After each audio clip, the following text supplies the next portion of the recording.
views expressed on this program are those of the hosts, guests, and callers, and are not necessarily those of this station, its management, or other advertisers. You're listening to Transformation Talk Radio.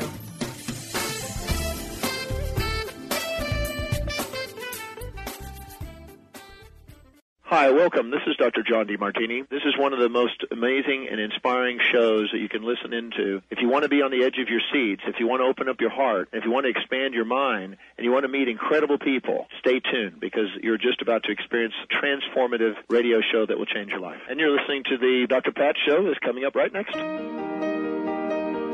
Welcome to the Dr. Pat Show. Talk radio to thrive by. Powerful, inspiring, and coming to you live, bringing you stories of people like you and me, busting through and living life full out. Get ready to dare to wonder what your life would be like if you knew you could not fail. Hey, everybody. Welcome to Lyme Talk Radio. I'm Dr. Pat Baccili. I'm the host of the Dr. Pat Show, and this is Dr. Nooshin Darvish, and I'm the co-host with Dr. Pat. Yeah, two of us decided we were finally going to team up and take some of the conversation that we have been having over the past 10 plus years to the forefront. And there's a reason for it. Today's show is all about that. You know, it's about taking a step back for a moment and look at where we've been and why we decided, well, not why we decided, and what we're planning to do with Lyme Talk Radio. You know, what are the issues? What are the truths involved with this? And what are some of the stories and the journeys along the way? You know, Dr. Darvish, it's so great to be doing this with you because you and I spend time talking about, and we have done this over the past 10 years, talking about the state of affairs in the Lyme community and Lyme disease itself. You know, let's talk about this from your perspective for a minute, if we could. You know, what has this been like for you over the past, let's say, 10 plus years in your practice, in what you've discovered and learned about Lyme disease, especially given that, you know, we live in a state that I think up until recently, or maybe even recently, doesn't really believe Lyme disease exists there. You know, first of all, Pat, I'm so excited to be doing this with you. I think we've got quite a lot, not only to share with each other and with the community out there, but also for all of us to learn and continue to learn and hopefully make an impact in transforming lives from within. So, you know, I think back around 25 years ago when I was in medical school, I got a one-liner, maybe two lines in one of the textbooks in one of the classes about Lyme disease. And it was regarded to be so rare that we didn't even, you know, speak anything about it. And we kind of just brushed over it and moved on to things like HIV. And now we're realizing that Lyme disease is 6 times more prevalent than HIV disease is. So you think back and say, what were we thinking 25 years ago teaching students in medical school and still today? Then I look back and I see that once I started practicing, I would come across Lyme disease in terms of just my intuition picking up an infection like Lyme in some of my chronic neurological patients and some of my patients who were suffering with fibromyalgia and rheumatoid arthritis and depression and bipolar and even cancer. And I would think back and I say, that's supposed to be rare. That's what I was taught. So I would just brush over it, just like they had in medical school. So I didn't pay attention to it, even though my intuition kind of said there is some infection going on here that you need to pay attention to. But my mind, which had been taught the Western medicine, had said, no, there is no such thing because it's really, really rare. So as time went on, I realized that I was coming across this more and more, and I finally decided to listen to my intuition and pursue looking into what Lyme disease meant, what it was, where did it come from. and who does it affect, and what does it affect? How does it affect these people and patients in our society? And so it's taken me through a journey of learning and continue to learn and become more open to accepting and acknowledging what is out there, not only in terms of disease processes that are going on, but also what treatment options and what diagnostic options are available to evaluate and help people who are suffering from severe diseases like multiple sclerosis or rheumatoid arthritis or Parkinson's and dementia and neurological diseases, chronic pain, and cancer. Yeah. So I've gone through this journey, and now I am learning more about the relationship of what Lyme disease is and cancer, which is hardly even talked about and nobody even looks at. So it's made me really grow as a person and as a physician, and it has also been very, very satisfying because I have seen transformations happen with people, and they've taught me, and I've taught patients quite a bit in becoming who they want to become and becoming active in their lives, in their communities, and really watching that amazing transformation that happens with these people, through these people. It's just been really amazing and powerful. Yeah, and that's what you and I were going to really bring to the forefront here as well, is, not only are we going to be sharing, what has changed, where were we, what have we learned, where are we today, and where are we going? But we're going to take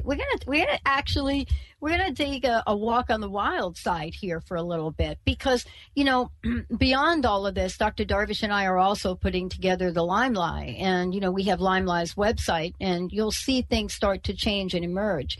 Because I think what you said, Dr. Darvish, is really fascinating and important. There are people out there now that have been out there talking about what their journey has been like. Where were we in 1995? Why is it that a woman, Linda Oley, a registered nurse from Harrisburg, Pennsylvania, devastating effects over 30 years, went without the proper diagnosis, treatment for 20 years, yet through her suffering, she's been able to remain hopeful, right? She helps other people now, living with Lyme helps them find hope.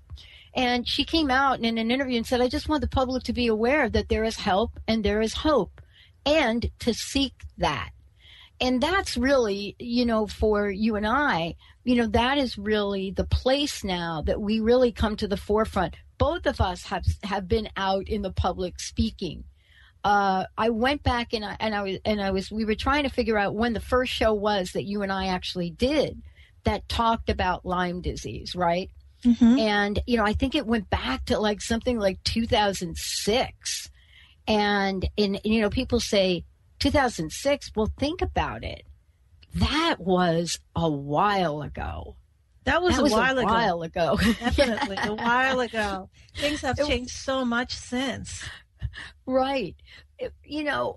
Let's talk about this in terms of, what we've discovered along the way. And what I mean by that is, let's take a look at some of the changes, some of the statistics. What do you think, Dr. Darvish, about the fact that the CDC had come out, what was it, about a year ago, and said, oopsie, doesn't look like we've made the right, doesn't look like we gave the right numbers. We'd like to make an adjustment. Well, it's very interesting because I was looking at 1995. You mentioned 1995. Yeah. So I went back and looked at CDC report on 1995, and they reported that they had found Lyme in 43 states, and that the prevalence was around 12,000 cases in the whole United States. By 2000, the prevalence had gone up to about 18,000 cases in U.S. And now it's over 300,000 cases in U.S. And keep in mind that the laboratory testing that the CDC is depending upon for some of these statistics is very inaccurate. So in other words, they're missing a lot. There's a lot of false negatives. So even with the number of false negatives, we are still getting over 300 cases being diagnosed officially by doctors. So this is just amazing. And still the CDC has not really identified Lyme disease in certain states, like Washington. Mm-hmm. And yet it's prevalent. I practice here in Washington, in Seattle, and I can tell you that more than half of my practice is Lyme disease patients. Mm-hmm. And so you wonder, where are these people coming from? Yes, you do. You do. Bugs, they're not all coming from New Jersey, right? No, and bugs don't. They don't understand boundaries. They don't stay in a state or in a country. They go cross boundaries. These human boundaries that we have created, they cross these boundaries. So, Lyme and its associated infections and conditions is prevalent in every state in North America. Yeah. Let's do this. We're going to take a short break. When we come back, we're going to give you some basic information about Lyme disease if you don't have it already. And the reason that we're going to do this is because, as we move forward with the show, we're really planning an amazing time for all of you, combined with opportunities for you to participate, share your story, and contribute in your own way. And so this is really very exciting for us to take a look at how we can be of service. And it really is in the spirit that I shared with everybody earlier about, it is in that moment of support and hope that this amazing woman, says that, look, the only thing that makes sense out of pain and suffering is to be able to give back. That's what Linda says. So when her career as a parish nurse ended, God nudged her to start a local support group. Where? In Harrisburg. And that brought meaning and purpose to her life and her experience. So many of us have had that same experience where we've been called to offer more. We're going to take a short break. I'm Dr. Pat Baccili, joined by my fabulous co-host, Dr. Nooshin Darvish. Stay tuned. We'll be right back.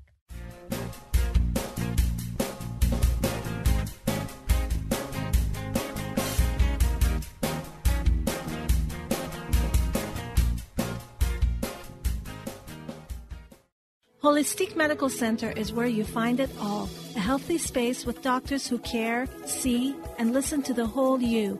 Hi, this is Dr. Darvish. If you have not found an answer to your chronic symptoms, you will find answers here at Holistic Medical Center.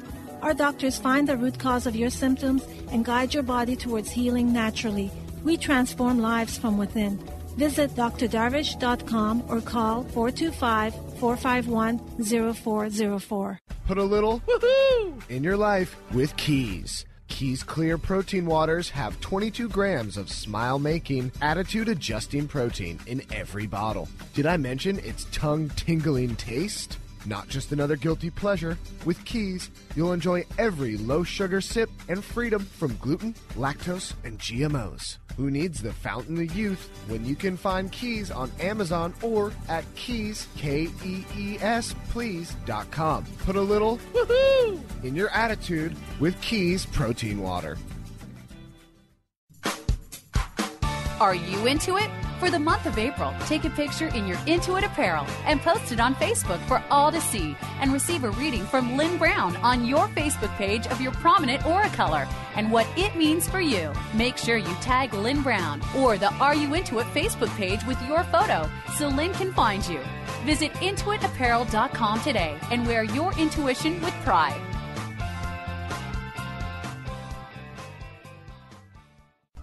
Called the Oprah of radio by her listeners, award-winning host Dr. Pat Baccili is blowing the doors off of traditional talk radio. Get ready for an energizing delivery and powerful interviews with leaders in the field of human potential. Dr. Pat's fresh, new perspective on living life full out has catapulted her show to the top of talk radio.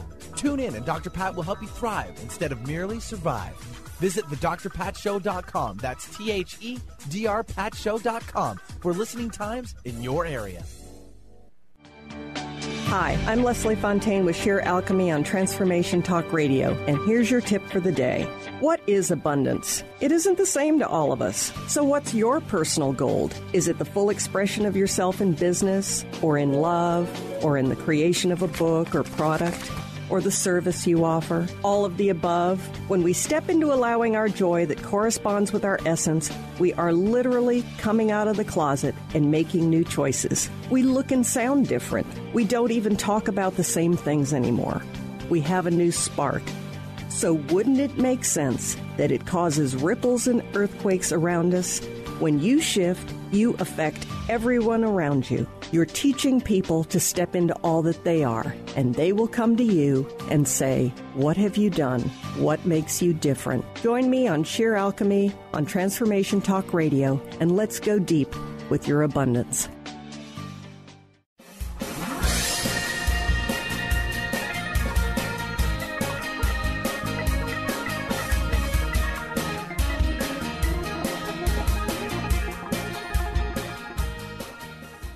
This is Dr. Nooshin Darvish, and I am joining you with my wonderful co-host, Dr. Pat Baccili. Hey, everybody. It's great for both of us to be teaming up and connecting with all of you. And this is Lyme Talk Radio. Lyme Talk Radio, yeah. Lots to come from us in the weeks, months, and years to come, because this is a really very important conversation. You know, Dr. Darvish, we talked a little bit about where we were in 1995. You know, and for many people, 1995 presented, interesting information. Why do you think that this started to come to the forefront, albeit slightly to the forefront back then? What do you think has contributed to the major change of slightly to the forefront in 95? But here we are now, right? 15, 20 years later. What's changed? I really think that it's people. People with chronic diseases and things like autoimmune diseases and fibromyalgia and chronic fatigue. I mean, if you look back to 1995, there was hardly any chronic fatigue that was diagnosed. And then I remember way back then, they were just coming up with this catch-all term, the kitchen sink term called chronic fatigue, and then they added the second one, which was fibromyalgia, which was the catch-all term for people suffering with pain with unknown cause. So, and people would go to the doctor, and still do today, and be put on antidepressants and pain medications. And I think really people got very, very tired of being prescribed pain medications and antidepressants and not knowing why they're so tired and not knowing why are they in so much pain. So the demand was there. And then at the same time, the rise in, things like multiple sclerosis, MS, and some of these neurological diseases like Parkinson's and Alzheimer's and rheumatoid arthritis and lupus and all of these autoimmune conditions. Why the rise? Yeah. Well, I mean, let's talk about what the rise is. And, this is fascinating because, I started to look at this not too long ago. And, what we have right now are organizations right out there. We have, first of all, we have the AARDA, the American Autoimmune Related Disease Association. Then we have the Autoimmune Research Organization. So what's happening is that people are discovering that they are invisible in the world of health and healing and wellness. That's what they're discovering. And they're discovering that they can do something about it. So, for example, Dr. Darvish, this autoimmuneresearch.org, right, is a foundation whose charity is about educational efforts focused on health professionals and public to understand the cause of chronic inflammation disease. And then this organization goes on, and here's what's changed, right? You ready? And it says many autoimmune conditions, including fibromyalgia, rheumatoid arthritis, like you said, MS, chronic fatigue, post-treatment Lyme disease. There's a name for this now, PTLDS, right? Yeah. Are succumbing to therapies based on some level of treatment. many not based on the molecular description of the disease, but based on either a pill, potion, or lotion that mimics some kind of cure. Is it because we don't know how to actually get at the bottom of this? Or is it because we're not willing to recognize that there are multiple layers in, quote, an autoimmune disease, in Lyme disease, right? I think that, PTLDS, right? Post-treatment Lyme disease syndrome, that there are many layers of this that a pill or a potion is not going to take care of. Definitely not. And, a lot of these chronic diseases teach us there's a purpose for these diseases. And I think, Lyme disease being one of the things that we are looking at from our perspective, but there are multiple other conditions, and all of these conditions are interrelated. We are such human beings that we get stuck in our own ways. We are very stubborn as humans. We are very egotistical as humans, and we always believe that we are always right as humans. And so we rarely, or I should say it's not very common, that you find people stepping out of the box and questioning things and saying, hey, what about this? What about Lyme disease being a major cause of things like fibromyalgia? Yeah. What about mycoplasma being a major cause of fibromyalgia and chronic fatigue? What about all of these chronic infections being a cause of cancer? So it takes few people, and those people are the brilliant, the geniuses, and they're the ones that are very humble and unfortunately go through a lot of martyrdom in many senses. They're living martyrs in this world, sacrificing their own well-being for the wellness of others. Yeah. In finding and promoting the root cause of some of these conditions in order to help society become a better place for all of us, in order for humans to become healthier and to be able to serve others, and in order for civilization to continue to advance. Let's talk about this for a minute, because let's talk about detection for a moment. And I think this is really kind of eye-opening for those people out there. If you're anything like most people walking around, you don't even remember, right? You don't even remember, you don't remember that a tick actually bit you, because first of all, if you did get a tick bite, I grew up in New Jersey, right? If you did get a tick bite, probably it was coupled by about 25 mosquito bites. So by the time you were done, it was pretty difficult to tell which was the mosquito bite, which was the tick bite. But the point is that, whether or not you can tell you've been bitten, there are signs and symptoms now that we know. Many of us can point back to a specific event or how we felt or what happened at that. But let's get to the test for a minute. There is the test. I know you're going to laugh a little bit, but there's the test. And who decides the test? The Center for Disease Control and Prevention, the CDC, right? And so they come out and there's this test. And let's talk about the test. And then let's talk about why there's some levels of reliability, if not a lot of levels of unreliability. But there's this test. In some states, and I know Susan Green travels around, Dr. Darvish, she's an attorney, and she goes to states and she says, wait, it cannot be illegal for somebody to request the test. But let's talk about the test and what we've learned. Well, first of all, this bacteria itself is very smart, as is its own what we call co-infections, the bacteria and other parasites and viruses that accompany this particular Lyme bacteria, Borrelia. By the way, which now they're finding multiple strains of Borrelia. Anyhow, these bacteria are very, very smart. They create little cocoons around themselves. We call them biofilms. They hide within the white cells. They hide in tissues like in your jaw, where it doesn't cause necessarily any pain, or signs of infection. Yet they are able to multiply and kind of crawl into the nervous system over time when they're undetected. They fool the immune system, they fool the nervous system, and they start throwing havoc into the body and causing all sorts of symptoms. You know, initially we were looking at the rash, the bullseye rash, as being the symptom, the initial symptom of Lyme disease.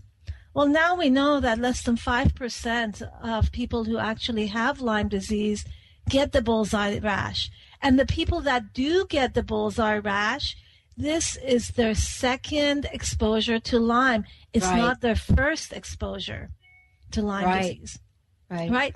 So you get this very smart bug creating itself a house, hiding from the immune system, and as a result, hiding from laboratory tests. Now, the one thing that this bacteria also does is that it suppresses the body's immune system. It suppresses your body's white cells, or what we call the natural killer cells. And these tests depend on a good, strong immune system. So what they're doing, our diagnostic tests are detecting how well your body's army is responding to an infection. We're not actually looking at detecting the infection because it's hard to find that infection. We're looking at the body's reaction to that infection. Well, if you have a weakened immune system as a result of this actual infection, then you're also not going to have a positive test because the test is not picking up a very active immune system. Mm-hmm. Right? So we get a lot of false negatives coming through. Very difficult to test for these infections. There is a couple of laboratories nationwide that have focused in building their technology, and they're getting better at detecting some of these infections. But they're not well known for, most doctors don't know about these laboratories, so they don't send samples to these laboratories to be tested. Only the doctors that have actually taken the step out of their busy schedules to self-educate and go to some of these conferences to learn about Lyme disease and its detection actually get a chance to possibly send samples to these laboratories for testing. But the local laboratories often miss it. There's a high rate of false negatives detected by the current laboratories. And so I get patients that come in and they've had Lyme testing that's negative 10 years ago, 5 years ago, and even recently, and they're still sick, and not only just sick, they're sicker than they were 10, 15 years ago, and they're on all these pain medications and all these antidepressants and all these different cortisone injections and biological medications. Right? I mean, there's a list, because what we were talking about here is, a lot of folks are being treated for, what did we talk about before? The wide range of autoimmune disease, that's out there. They're being treated for categories. And by the way, the autoimmune disease and the industry supporting it, the estimate is that the NIH estimates 23.5 million Americans suffer from autoimmune disease. The Autoimmune Related Disease Association says, nope, it's about 50 million Americans. Why? Because the categories don't even capture it all. And so if you're in that space, right, Dr. Darvish, if you're in one of those categories, one of those diseases, there is a traditional protocol that insurance companies will pay for that. And that's what happens. We go through and we get the protocol, and a lot of it has to do with drugs, pharmaceuticals, and we're giving it to folks, and the symptoms get a little better. But interesting, a lot of times the inflammation levels don't go down, right? Don't you think that's a little strange?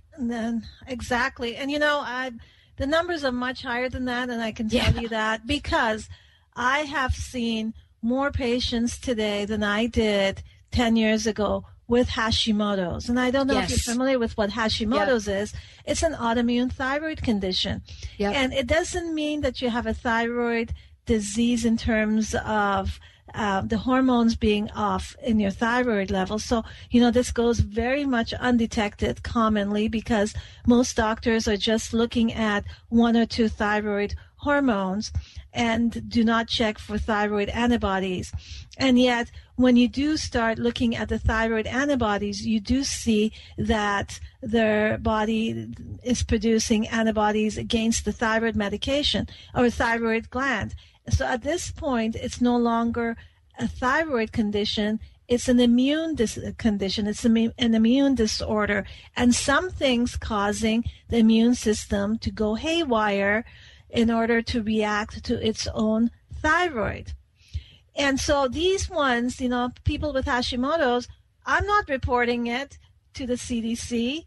I'm not reporting it to the autoimmune associations because from a Western medical perspective, there is really no treatment for Hashimoto's, no treatment for an autoimmune thyroid problem. So why would I report anything? Yeah, and let's just we're going to go to break, but before we do, here's a few things to think about, right?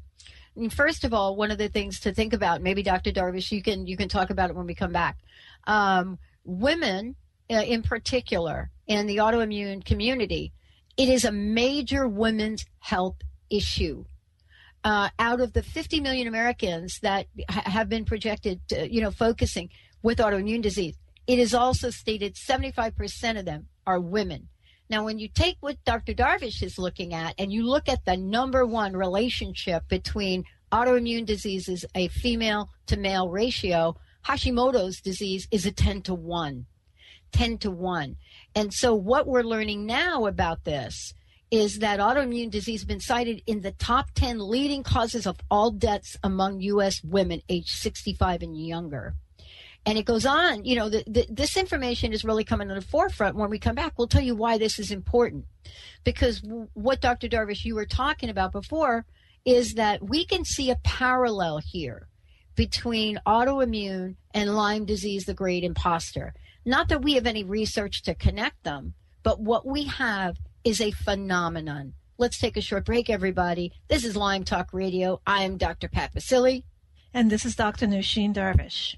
Oh, it's getting exciting now. When we come back, we're going to be talking about, what is it we should know about this moving forward. And also, I'd like to share some information from a psychological and psychiatric point of view. What was the research in 95? What are we learning now? What do we need to be mindful of? Stay tuned. We'll be right back.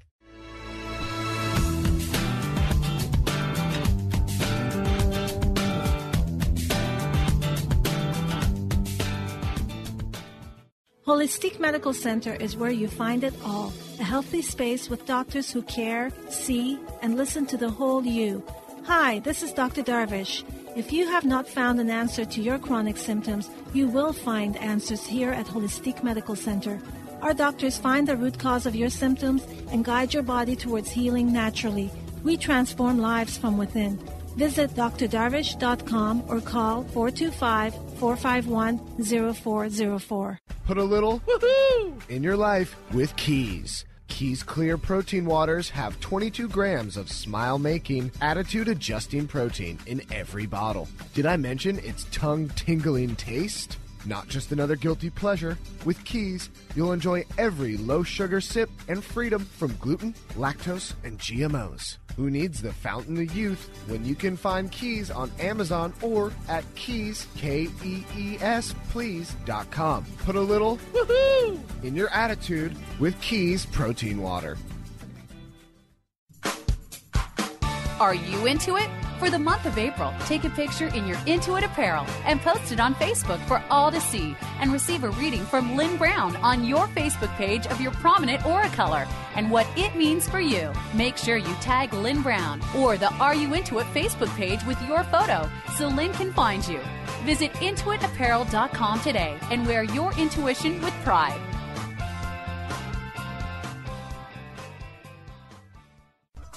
Called the Oprah of Radio by her listeners, award-winning host Dr. Pat Baccili is blowing the doors off of traditional talk radio. Get ready for an energizing delivery and powerful interviews with leaders in the field of human potential. Dr. Pat's fresh, new perspective on living life full out has catapulted her show to the top of talk radio. Tune in and Dr. Pat will help you thrive instead of merely survive. Visit thedrpatshow.com. That's THEDRPatShow.com for listening times in your area. Hi, I'm Leslie Fontaine with Sheer Alchemy on Transformation Talk Radio, and here's your tip for the day. What is abundance? It isn't the same to all of us. So what's your personal gold? Is it the full expression of yourself in business, or in love, or in the creation of a book or product, or the service you offer? All of the above? When we step into allowing our joy that corresponds with our essence, we are literally coming out of the closet and making new choices. We look and sound different. We don't even talk about the same things anymore. We have a new spark. So wouldn't it make sense that it causes ripples and earthquakes around us? When you shift, you affect everyone around you. You're teaching people to step into all that they are, and they will come to you and say, what have you done? What makes you different? Join me on Sheer Alchemy on Transformation Talk Radio, and let's go deep with your abundance.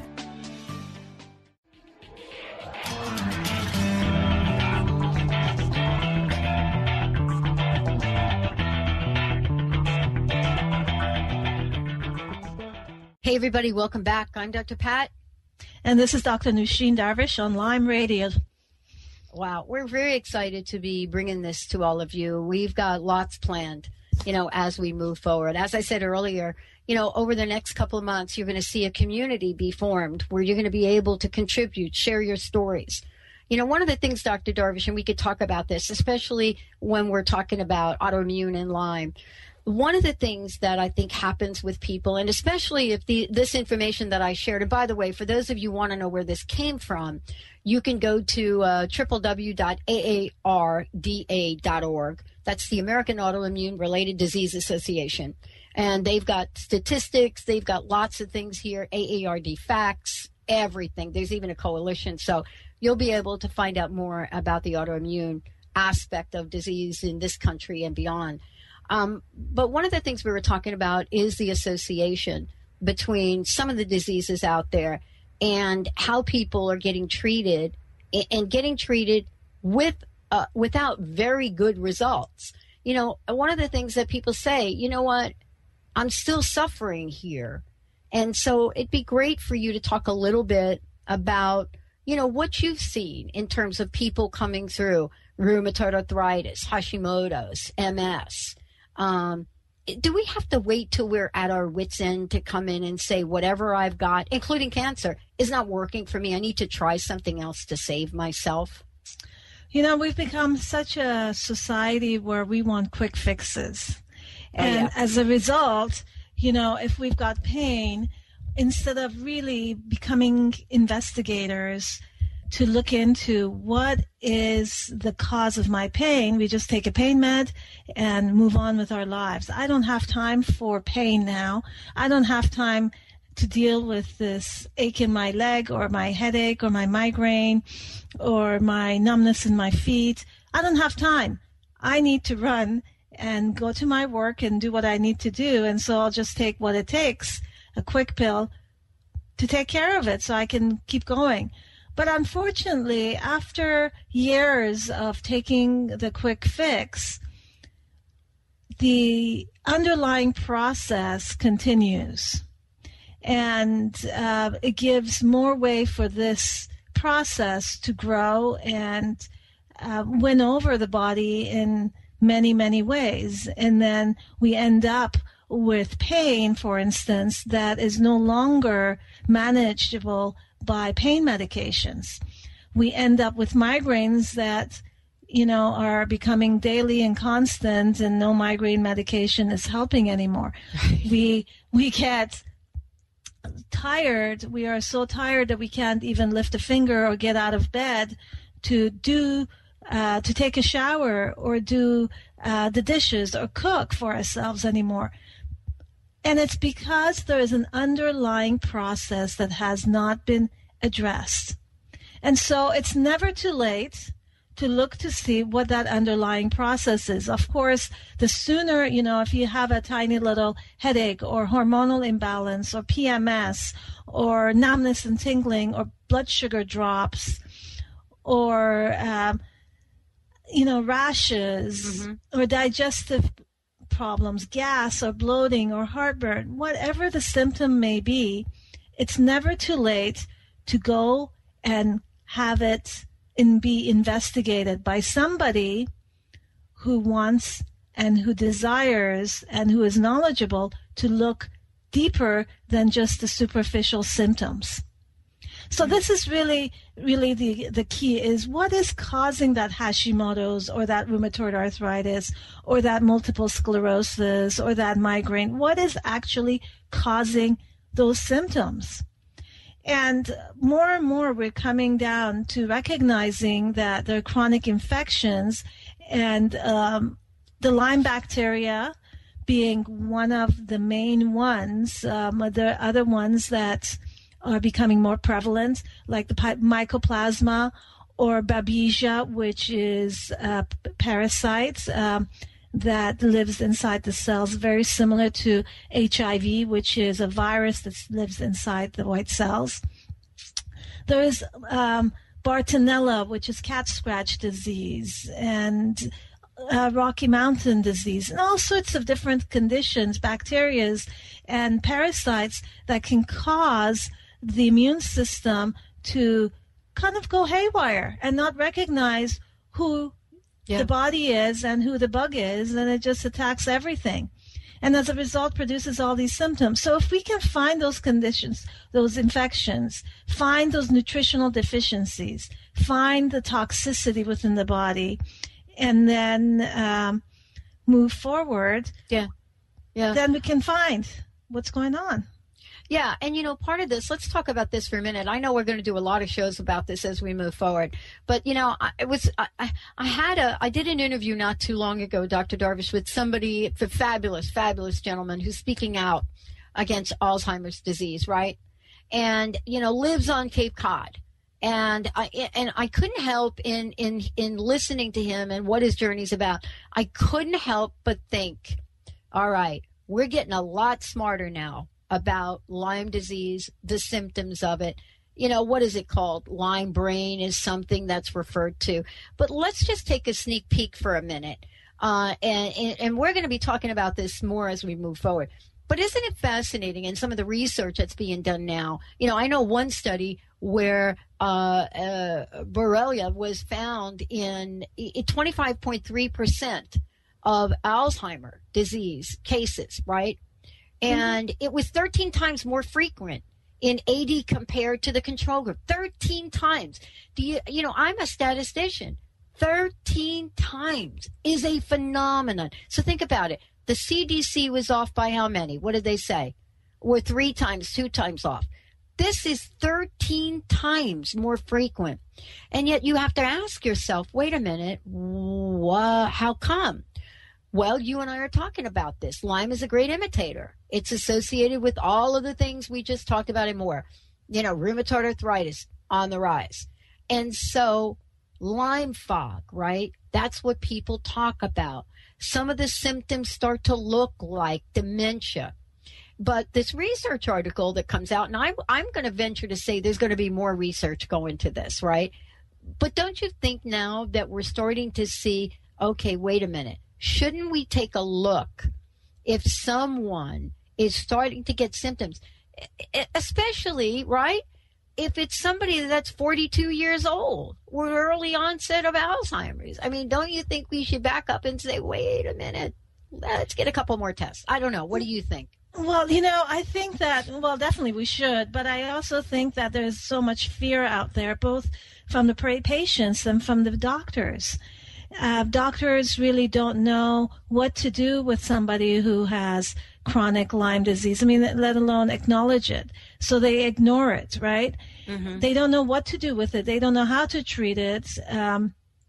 Patients are afraid of being diagnosed with Lyme disease because, again, they don't know what to do with it. They don't want to end up with a lifetime suffering and prescription drugs of antibiotics and so forth.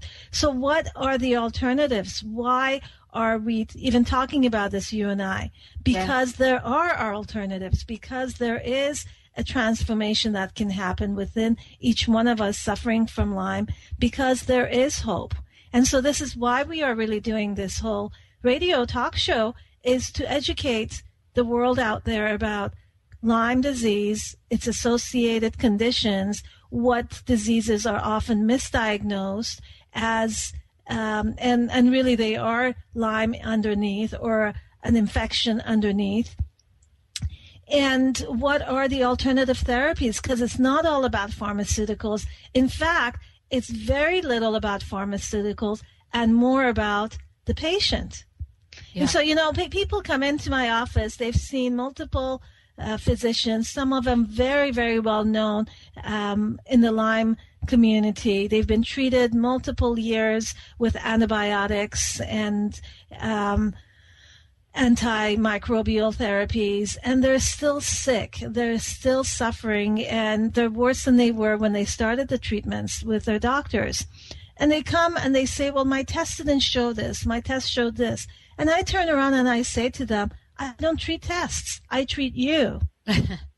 You know, and they're very thankful because they now realize that there is somebody that actually is treating them versus looking at laboratory tests, which are, by the way, supposed to be only confirming what the doctor's intuition and medical understanding of being with the patient is telling them.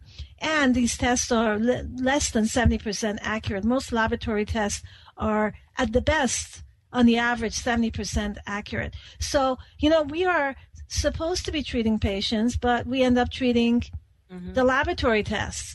And then the patient feels that they are being ignored, that they are being told that they are a psych case, that they are no good, you know, that they're worthless. This is the message that the medical community is giving these patients, is that your life doesn't count. Go and suffer and die.